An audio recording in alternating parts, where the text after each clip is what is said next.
কৃষ্ণং নারায়ণং বন্দে কৃষ্ণং বন্দে ব্রজপ্রিয়ং কৃষ্ণং দ্বৈপায়নং বন্দে কৃষ্ণং বন্দে পৃথাসুতং নারায়ণং নমস্কৃত্য নরং চৈব নরোত্তমং দেবীং সরস্বতীং ব্যাসং ততো জয়মুদীরয়েৎ।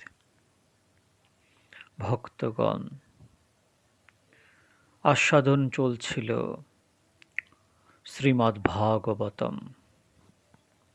শ্রীমদ্ ভাগবতের দশম স্কন্ধ আস্বাদন চলছিল। আগের দিন আস্বাদন করেছিলাম ব্রহ্মমোহন লীলা। চলুন ভাগবত কথাকে এগিয়ে নিয়ে যাই। ততশ্চোপৌগণ্ডো বয়ঃশ্রিতৌ ব্রজে বভূবতস্তৌ পশুপালসম্মতৌ গশ্চারয়ন্তৌ সখিভিঃ সমং পদৈ বৃন্দাবনং পুণ্যমতীব চক্রতু। শ্রীমদ্ভাগবতমের দশম স্কন্ধের 15তম অধ্যায়ের প্রথম শ্লোক। শ্রীকৃষ্ণ ব্রজে বাস করে এবার ষষ্ঠ বর্ষে পদার্পণ করলেন এবং বাল্য সখাদের পরম প্রেম ভাজন হয়ে উঠলেন। বাল্য বন্ধুদের নিয়ে তিনি প্রত্যহ গোচারণে যেতেন। তাদের পবিত্র পদ স্পর্শে, তাদের পবিত্র পদস্পর্শে বৃন্দাবন অতি পুণ্যস্থান হয়ে উঠল। পরম প্রেমের স্বরূপ পরমাত্মা শ্রীকৃষ্ণ। প্রেম এবং পরম প্রেম, এই দুয়ের মধ্যে পার্থক্য আছে। পিতা মাতা তাদের পুত্রের সাথে, বন্ধু তার মিত্রের সাথে যে আন্তরিকতা ও স্নেহ প্রদর্শন করে থাকে তাকে প্রেম বলে। আর সবার উপরে সহৃদয়তা, স্নেহ, কৃপা রাখাকে পরম প্রেম বলে।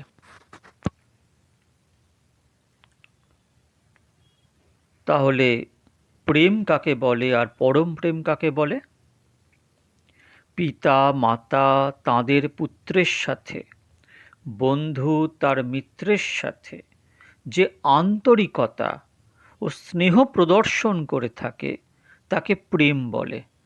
আর সবার উপরে সহৃদয়তা, স্নেহ, কৃপা রাখাকে পরম প্রেম বলে।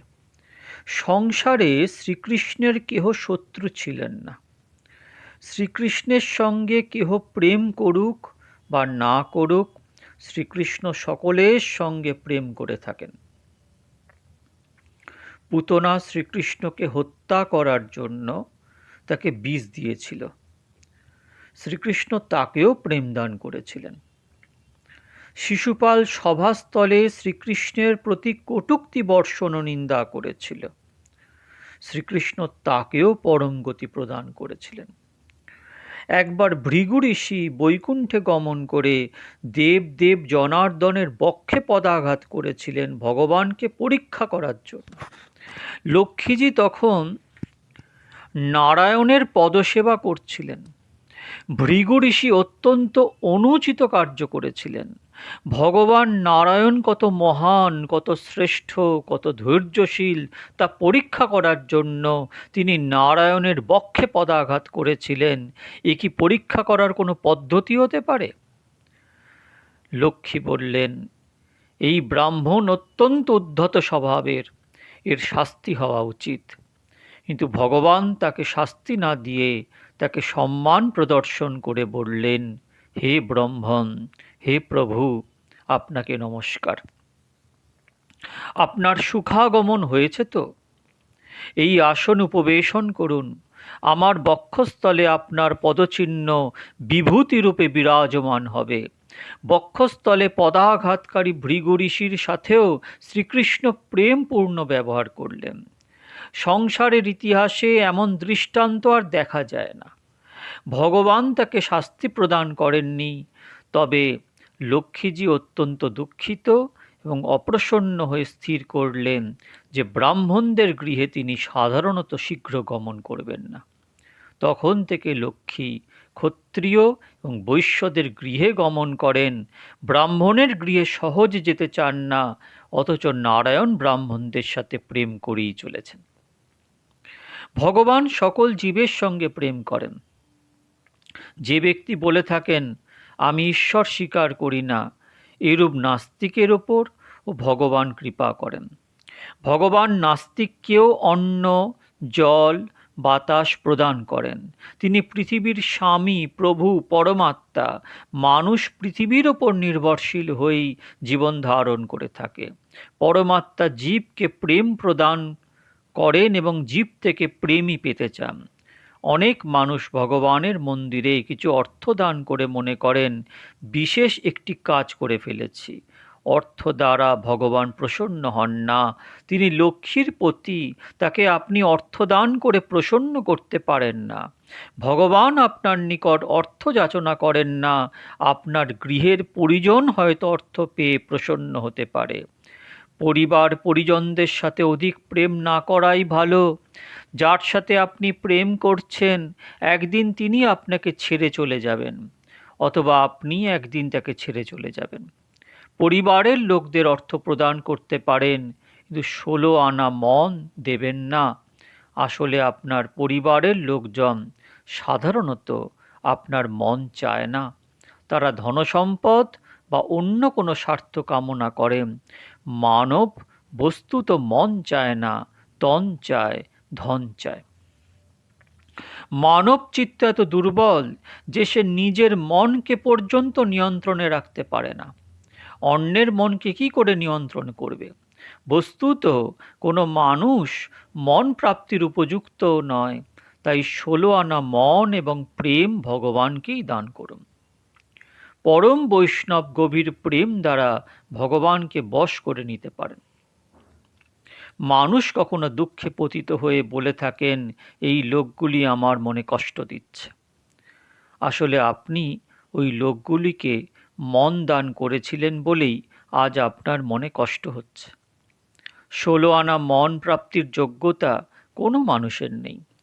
তাই গভীর প্রেমপূর্ণ মন ভগবানকে অর্পণ করুন। প্রেম বল সবচেয়ে বড় বল। প্রেমের চেয়ে বড় আর কোনো বল নেই। দ্রব্য বল, বুদ্ধি বল, শারীরিক বল, জ্ঞান পাণ্ডিত্য বল প্রেম বলের নিকট তুচ্ছ। এসব বল কখনো পরাজিত হলেও প্রেম বলের সতত জয় হয়। প্রেমের শক্তি পরম দিব্য। প্রেমের কাছে মান অপমান অত্যন্ত গৌণ। প্রেমে অতিশয় মানও অপমানের মতো বোধ হয়। অর্থাৎ যথার্থ প্রেমিকে অধিক সম্মান প্রদান করলে তিনি দুঃখিত হন। তিনি মনে করেন আমি তাঁর এত আপন, অথচ আমাকে কেন এত সম্মান দান করেন? আমি তো আপনারই। তাই যেখানে গাঢ় প্রেম সেখানে তিরস্কার ও সৎকার বলে বোধ হয়। প্রেমের সাথে কেহ তিরস্কার করলে তা মন্দ বলে বোধ হয় না, বরং মনে হয় আমার উপর তার অত্যন্ত প্রেম। তাই দেখা যাচ্ছে প্রেমের নিয়ম ভিন্ন ধরনের। প্রেমের সঙ্গে পরাজয়কে জয় মনে হয়, আবার জয়কে পরাজয় মনে হয়। প্রিয়তমের জয় আমার জয়, তার পরাজয় আমার পরাজয় বলে মনে হয়। যেখানে অতিশয় প্রেম সেখানে নিজ পরাজয়কে প্রসন্নতার সঙ্গে স্বীকার করে নেওয়াতে আনন্দ বোধ হয়। মনে করুন একজন মাতা কথা অনুষ্ঠানে গমনের জন্য প্রস্তুত হলেন। সেই গৃহের 3-4 বছরের শিশুপুত্রটি যখন শুনতে পেল তার মা তাকে গৃহে রেখে কয়েক ঘন্টার জন্য কথা অনুষ্ঠানে যেতে প্রস্তুত হচ্ছেন, ওই শিশুপুত্রটি কি মাকে ছেড়ে গৃহে থাকতে চাইবে? চাইবে না। কেননা শিশুর 16 আনা প্রেম মায়ের ওপর। তার হাতে অর্থ, মিষ্টি, খেলনা ইত্যাদি প্রদান করলে সেসব সে ফেলে দিয়ে মায়ের বস্ত্রের আঁচল শক্ত করে ধরে জোরে কাঁদতে শুরু করবে। শিশুর প্রেম দেখে মা প্রসন্ন হন। এখানে মায়ের পরাজয় হওয়া সত্ত্বেও মা আনন্দিত হন এই ভেবে যে আমাকে বিনা শিশুটি অবস্থান করতে পারে না।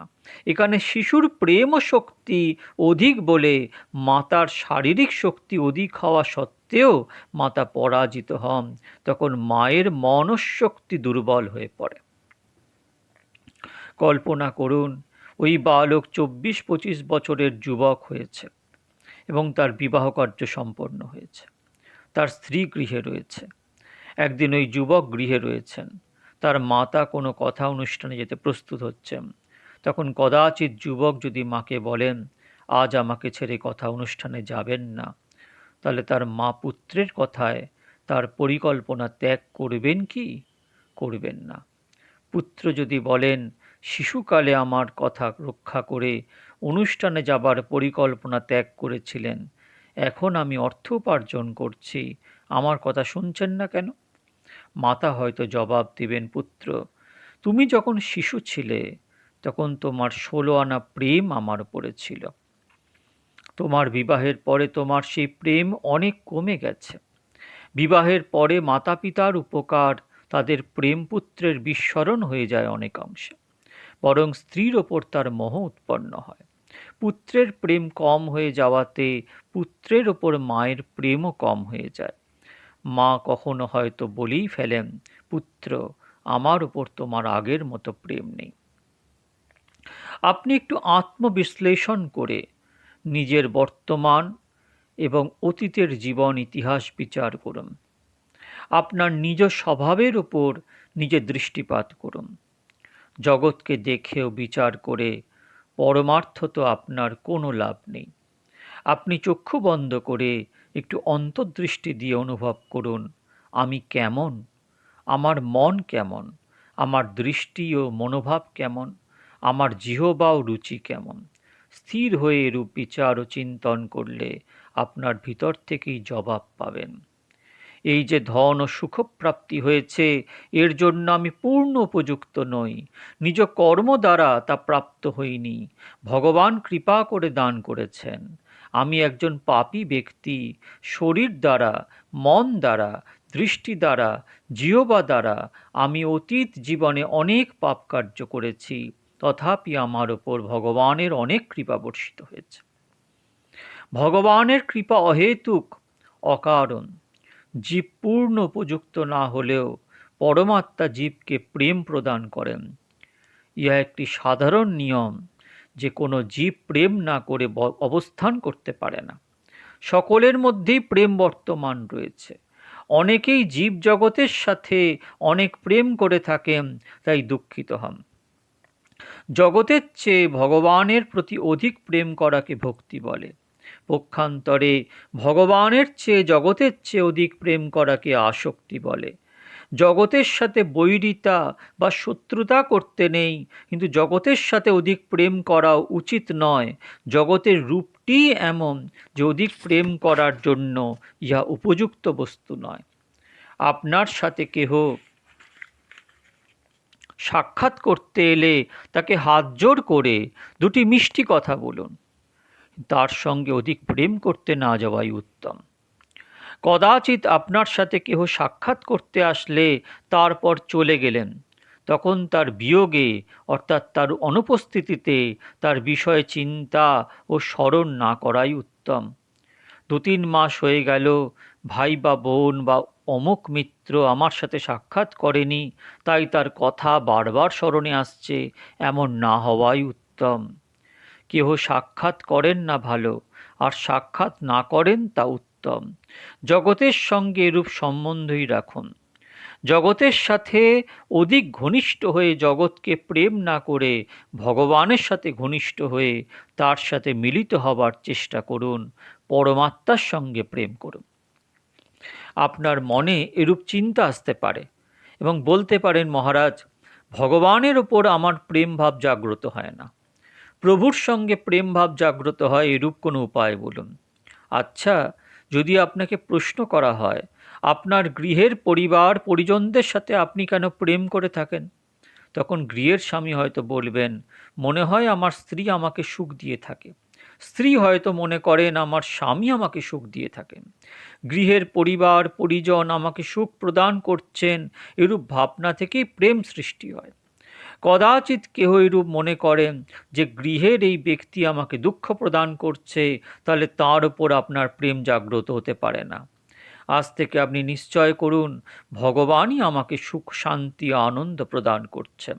আপনি ভ্রান্তিবশে মনে করছেন যে স্ত্রী বা স্বামী বা পরিবার পরিজন আপনাকে সুখ শান্তি আনন্দ প্রদান করছেন। এসব ভগবানই আপনাকে কৃপা করে প্রদান করছেন, এই পরম সত্য নিশ্চয় রূপে জানবেন। জীব নিজের উপার্জিত কর্মফল ভোগ করার জন্যই জন্মগ্রহণ করে থাকে। নিজ কর্মফল তাকে ভোগ করতেই হয়। সুখস্য দুঃখস্য ন কোহপি দাতা পরো দদাতীতি কুবুদ্ধিরেষা অহং করোমিতি বৃথাভিমানা সকর্মসূত্র গ্রথিত হি লোক। কর্মফল ও কর্মের সম্বন্ধ সমাপ্ত হয়ে গেলে জীব শরীর ত্যাগ করে চলে যায়। কর্মফল ও কর্মের সম্বন্ধ সমাপ্ত হয়ে গেলে জীব শরীর ত্যাগ করে চলে যায়। কর্ম সম্বন্ধ সমাপ্ত হয়ে যাওয়ার পরেও যদি ভগবত ইচ্ছায় কোনো ব্যক্তির শরীর ত্যাগ না হয়, তখন জাগতিক সুখ বা দুঃখ তাকে তেমন প্রভাবিত করে না। সাধারণত এই জগৎটাই এক লেনাদেনার স্থান। বিচিত্র এই সংসারের রূপ। সংসারে এমনও লক্ষ্য করা যায় যে একদিন যিনি আপনাকে সুখ প্রদান করতেন, আজ হয়তো তিনি আপনাকে অত্যন্ত কষ্ট প্রদান করছেন। অথবা একদিন যিনি আপনাকে কষ্ট প্রদান করতেন, তিনি আজ আপনাকে সুখ প্রদান করছেন। আসলে কেহই আপনাকে সুখ বা দুঃখ প্রদান করছে না।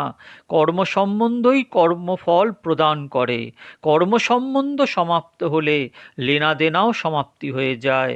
বস্তুত সুখ শান্তি আনন্দদাতা ভগবানই। কৃপার স্থান কর্মফল বা প্রারব্ধের উপরে কৃপা অহেতুক বা শর্তহীন হয়ে থাকে। গ্রীষ্মকালে আপনি পিপাসার্ত হয়েছেন, কেহ আপনাকে ঠান্ডা পানীয় জল প্রদান করলেন। ইহা ভগবানের দান বা উপকার মনে করা কর্তব্য। এই পানীয় জল আমাকে স্ত্রীলোক পুরুষ বালক অন্য যে কোনো ব্যক্তি প্রদান করুক, তার লক্ষ্য না করে মনে করুন ভগবানই আমাকে জল প্রদান করলেন। ইহা ভগবানের দয়া ও উপকার বলে মনে করুন। কেননা প্রচুর পানীয় জল উৎপন্ন করার শক্তি মানবের নেই। ভগবানই আমাকে অন্ন জল সুখ শান্তি আনন্দ দিচ্ছেন, ইহা আমার স্মরণে রাখা কর্তব্য। জল পান করার সময় ভগবানকে না ভুলে মনে করুন ভগবানই আমাকে জল দিয়েছেন। ভোজন করার সময় চিন্তা করুন ভগবানই আমাকে আহার দিয়েছেন। ভোজন করার পূর্বে 10 মিনিট ভজন করুন, তারপর ভোজন করুন। সাধারণ মানুষের বেলায় দেখা যায় ক্ষুধা পেলে একেবারে যেন অস্থির, বলেন ক্ষুধা পেয়েছে শীঘ্র আহার নিয়ে এসো। ভোজন ধার্মিক ক্রিয়া। ভোজনের সময় ভজন ভগবৎ স্মরণ করা কর্তব্য। যে ব্যক্তি তা করেন না, ভোজনের পরে তার মন কলুষিত হয়। কেননা অন্নের মধ্যে কিছু সাধারণ দোষ স্বাভাবিকভাবে বর্তমান থাকে। অন্ন পাকস্থলিতে যাবার পর আলস্য সৃষ্টি করায় ও রজোগুণ বৃদ্ধি করে। ভোজন করার পূর্বে ও করার সময় ভগবৎ স্মরণ করা আবশ্যক। ভগবানকে নিবেদন করে প্রসাদ রূপে আহার করা উচিত। অন্ন জল সব কিছু প্রসাদ রূপে আহার করা উচিত। অন্ন জল সব কিছু ভগবানই দিয়েছেন। ভগবানের উপকার কৃতজ্ঞতার সঙ্গে স্মরণ করলে প্রভুর প্রতি প্রেম জাগ্রত হয়। তা না করায় সংসারের অনেক বিষয়ের প্রতি মানবের প্রেম বিভক্ত হয়ে ছড়িয়ে যায়, তাই মানুষ দুঃখিত হয়ে থাকে। সুতরাং সংসারের বিভিন্ন বিষয় থেকে প্রেমকে উঠিয়ে নিয়ে তা ভগবানকে অর্পণ করুন। ভগবৎ প্রেমের বন্ধন এতই গভীর হতে পারে যে রূপ প্রেম বন্ধন ভগবান স্বয়ং ভঙ্গ করতে সক্ষম হয় না। শ্রী সুরদাসজি মহারাজের জীবনে সংঘটিত একটি গুরুত্বপূর্ণ ঘটনা এখানে উল্লেখযোগ্য। তিনি অন্ধ ছিলেন, তবে জন্ম থেকে অন্ধ ছিলেন না। তার স্বাভাবিক দৃষ্টিশক্তি ছিল। একবার তিনি ভাবলেন, জগৎকে আমি ভালোভাবে দেখে নিয়েছি, জগৎকে দেখে শান্তি লাভ করতে পারিনি, জগৎকে দেখলে শান্তি লাভ হয় না, ইহা নিশ্চিত করে নিয়েছি। তাই জগৎ দেখার আর প্রয়োজন নেই, এবার শুধুমাত্র ভগবানকে দেখব। এর জন্য অন্তর্দৃষ্টির প্রয়োজন। বাহ্যচক্ষু বাহ্যদৃষ্টি ভক্তি করতে বিঘ্ন সৃষ্টি করছে, বাহ্যচক্ষু মনকে চঞ্চল করছে।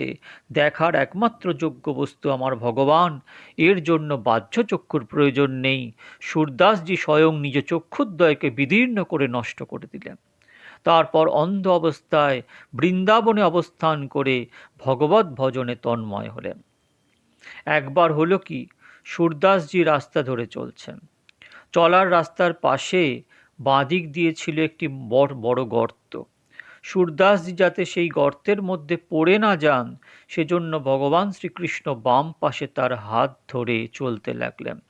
গর্তে পতিত হওয়া থেকে সূরদাসজিকে রক্ষা করার পরে শ্রীকৃষ্ণ তার বাম হাতটি ছেড়ে চলে যেতে উদ্যত হলেন। ভগবানের কোমল শিহরণ লাগানো সেই স্পর্শে সূরদাস যে নিশ্চিত রূপে অনুভব করেছিলেন যে সাক্ষাৎ শ্রীকৃষ্ণেরই এই কার্য। তখন সূরদাসজি বলে উঠলেন, প্রভু আপনি বলবান, আমি দুর্বল, আপনি ঈশ্বর, আমি জীব, আপনি সর্বজ্ঞ, আমি অল্পজ্ঞ, আপনি সিন্ধু, আমি বিন্দু, আপনি অংশী, আমি অংশ। প্রভু আপনি আমার হাত ছাড়িয়া চলে গেলে লোক আপনাকে বলবান বলে জানেন, কিন্তু আমি তা স্বীকার করি না। আপনি আমার হৃদয় থেকে বাইরে যেতে পারলে আপনাকে বলবান বলে স্বীকার করব। সূরদাসজি পরম প্রেমের বন্ধনে পরমাত্মাকে নিজ হৃদয়ে আবদ্ধ করেছিলেন। প্রেমের বন্ধন ভগবান স্বয়ং ছিন্ন করতে পারেন না। সর্বশক্তিমান পরমাত্মা প্রেম পরতন্ত্র হয়ে যান। প্রেমের বল সবচেয়ে শ্রেষ্ঠ বল। সব কিছুর পরাজয় হতে পারে, কিন্তু প্রেমের পরাজয় হয় না, সদা প্রেমের জয় হয়। দ্রব্য বল, বুদ্ধি বল, শরীর বল, জ্ঞান বল, সব কিছুর পরাজয় হলেও সদা প্রেমের জয় হবেই। জীব একমাত্র প্রেমের দ্বারা ঈশ্বরকে বশ করতে পারে। তাই আপনারা পরমাত্মার সঙ্গে প্রেম করুন। যার প্রতি আপনার প্রেম, তার কথা স্বাভাবিকভাবেই আপনার স্মরণ হবে, এটা স্বাভাবিক। তার বিয়োগে আপনার মন ব্যাকুল হবে, ইহাই প্রেমের লক্ষণ। তখন বুঝতে হবে আপনার মনে প্রেমের উদয় হয়েছে। শিশুর মা যে স্থানেই গমন করুক না কেন, শিশুটির কথা তার স্মরণ হবেই। যথার্থ প্রেমে বিয়োগের সময় দুঃখ হবে, এটাই অনিবার্য।